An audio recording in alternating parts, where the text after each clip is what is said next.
Olá viajante, seja muito bem-vindo ao canal Cineralta, onde eu vou falar sobre filmes de ficção científica e filmes futuristas, que é um dos meus temas favoritos. Já não é de hoje que alguns filmes gostam de brincar de prever o futuro, de como que vai ser o futuro daqui a 100, 200, 300, 1000 anos, quem sabe. Filmes até com viagem no tempo, como De Volta para o Futuro, ou Blade Runner, ou séries como Altered Carbon, gostam de nos mostrar como é a ideia de se a humanidade evoluir a tal ponto, se a tecnologia evoluir a tal ponto, como que a humanidade vai ficar nesse cenário, né? Por isso, todo amante de ficção científica e todo amante desse tipo de filme sempre nota uma coisa muito importante. Claro, além dos robôs andando pelas ruas, de carros voadores e de modificações corporais mega avançadas, as cidades. Como que são as cidades do futuro? As cidades futuristas. E é isso que nós vamos ver no vídeo de hoje. Então, bora lá!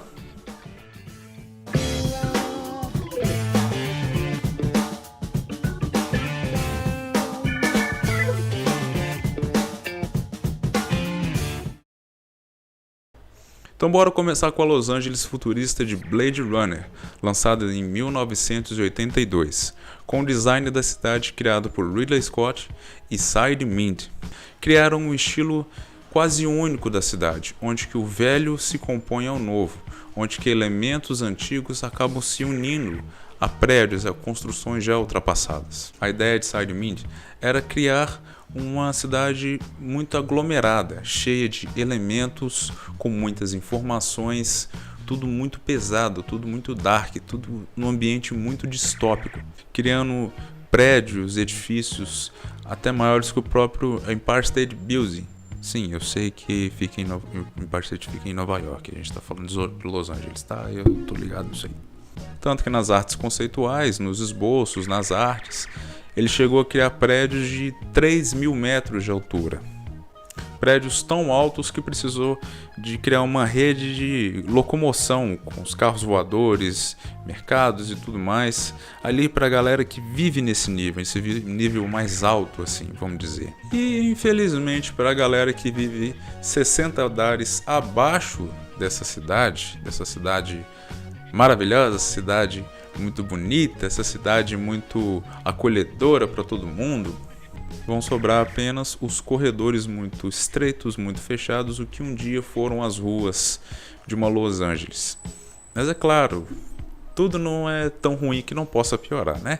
No meio dessas ruas vão ter carros, vão ter caminhões, vão ter mega máquinas que vão ficar estacionadas ali até quando a prefeitura pagar, até quando a prefeitura quiser. Tá parecendo o Brasil, olha aí pra você ver. Esse excesso de informação, o excesso de outdoors, o excesso de hologramas, elementos tragos de Hong Kong. Quando Cy Mind foi para Hong Kong, ele viu que muitos dos elementos lá em Hong Kong funcionam assim, funcionam com muita informação, existem as informações lá, são bastante confusas, tem hora que não é confusa, tem hora que é. Então esse excesso, essa coisa carregada, ele quis trazer para Blade Runner. E dá para ver também que a sociedade tem um enorme preconceito contra o principal antagonista desse filme, os replicantes. Por isso a violência é tão grande. Eles tentam até morar em paz, ficar em paz no meio dessa cidade, mas não tem como. Outro elemento muito importante é a pirâmide da Tyros Corporation. Aquela pirâmide tem 700 andares. Olha que coisa! Um dos maiores prédios da cidade, mostrando como que as megacorporações foram dominando essa cidade, dominando todo o ambiente em volta. E por coincidência, não é nada mais nada menos do que o escritório onde criou os replicantes. Vamos agora para o ano de 2348, na metrópole de Bay City. Tô falando da série Altered Carbon.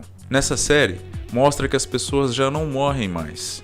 A alma pode ser transferida de um corpo para o outro, que nessa trama se chama cartucho.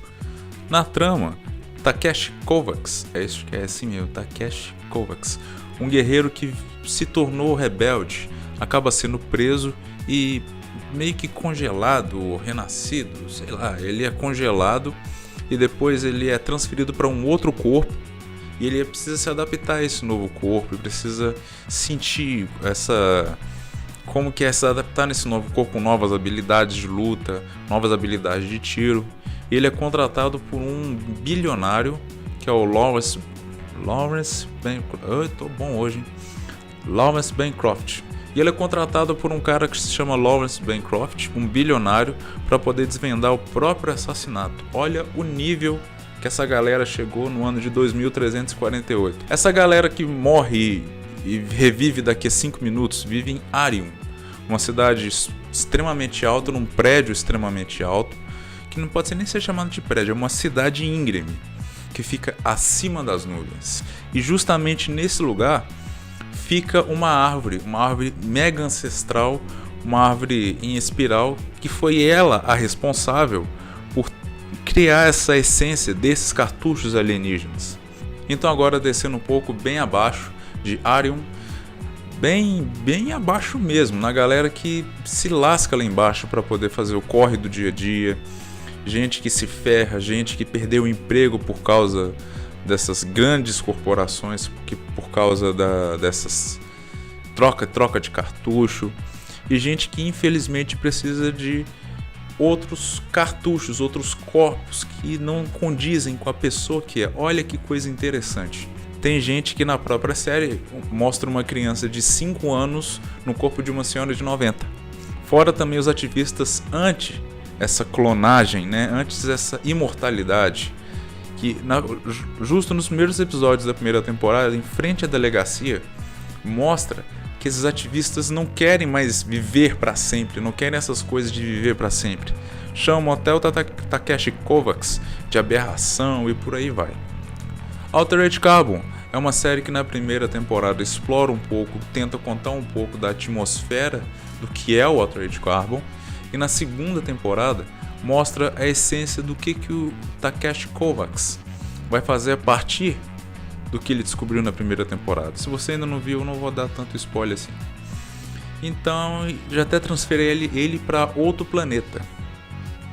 É um spoiler gigantesco, mas você vai ver. Se você ainda não viu, então por favor confira. Infelizmente só tem 2 temporadas, mas é uma série maravilhosa. Vamos agora para o século 23, onde um pacato motorista de táxi que dirige um carro voador numa Nova York extremamente futurista é convocado pelo exército a proteger uma alienígena que guarda um artefato misterioso, onde que é necessário reunir mais 4 artefatos misteriosos para lutar contra uma força maligna que aparece a cada 5.000 anos para destruir a Terra. E não é ficção científica do tio Spielberg. O estilo do Quinto Elemento é uma pegada diferente, é uma coisa mais positiva, mais da hora. Você vê que a cidade não é aquela coisa tão dark o tempo todo. Você vê que as pessoas, todo mundo vive de uma mesma linha de raciocínio, onde que tem barcos, carros voadores, navios voadores mesmo, literalmente. Igual aquela cena do carrinho chinês vendendo coisa pro personagem do Bruce Willis, que agora eu esqueci o nome. Corbin Dallas, isso, o nome dele é Corbin Dallas. E é interessante ver esse tipo de coisa, porque evoluiu de uma tal maneira a cidade inteira, mas as pessoas mesmo assim ficam presas numa lata de sardinha que sempre foi aquele estilo de Nova York. Tanto que é meio difícil você caminhar num lugar onde que é praticamente só prédio muito alto, e isso só consegue se locomover através de carros ou motos voadores. Não tem como você andar, literalmente. Para ser mais preciso, é uma coisa mais de 200 andares acima da cidade, sim, tem uns 200 andares acima, igual aquelas cidades gigantescas de Blade Runner, e 400 andares abaixo da cidade velha de Nova York. A velha Nova York. Exatamente. É interessante ver essa parte do filme.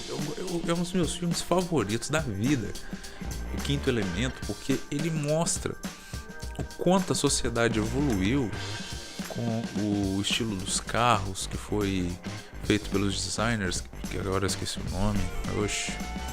Como que teve todo esse cuidado, né, para poder ter essa atmosfera, o ambiente, as maquetes que foram feitas das cidades, que foram feitas com enormes maquetes que perto de uma pessoa normal fica muito grande, mesmo assim são grandes, são grandiosas, e mesmo assim as pessoas vivem naquele estilo lata de sardinha.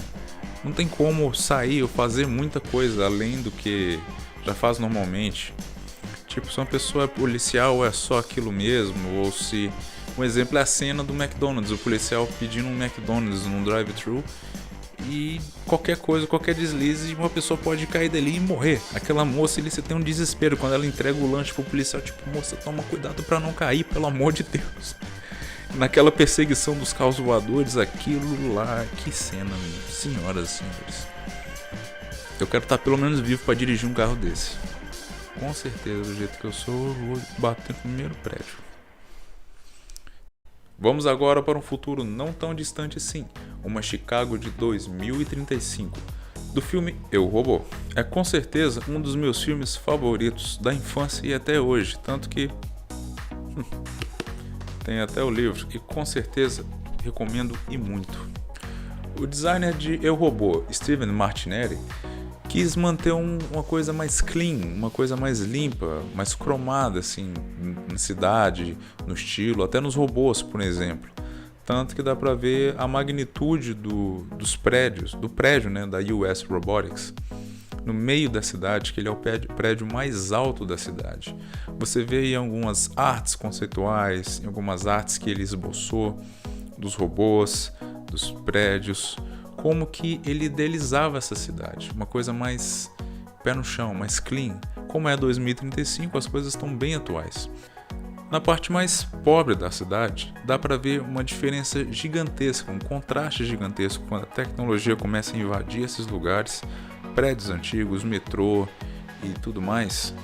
Até quando o detetive Spooner, interpretado pelo Will Smith, quando ele anda por esses lugares, vê os robôs levando cachorro para passear, levando lixo, tudo naquele lugar muito urbanão ainda, tudo muito ainda pé no chão, né? E quando ele olha para um prédio antigo, ele vê um outdoor holográfico mostrando um novo modelo de NS5 que breve vai substituir o INS4. E um dos poucos fragmentos assim de uma nostalgia, de uma arquitetura antiga é a casa do Dr. Lenny, o principal cientista cabeça por trás dos NS5. A casa dele é uma arquitetura antiquada, bem mais velha e tal, mas mesmo assim a tecnologia acabou invadindo. E a casa dele acabou sendo conectada à US Robotics. Então é isso. Se você gostou do vídeo, não se esqueça de se inscrever no canal, dar like no vídeo e compartilhar, que isso me ajuda muito. Ative o sininho para poder receber a notificação do próximo vídeo, que sai sempre todo sábado às 10 horas. Venha ser um Cineralta, acesse o Instagram, deixe sua sugestão e curta lá os posts que eu sempre vou deixar. Bora trocar aquela ideia. Então, até mais, até o próximo vídeo.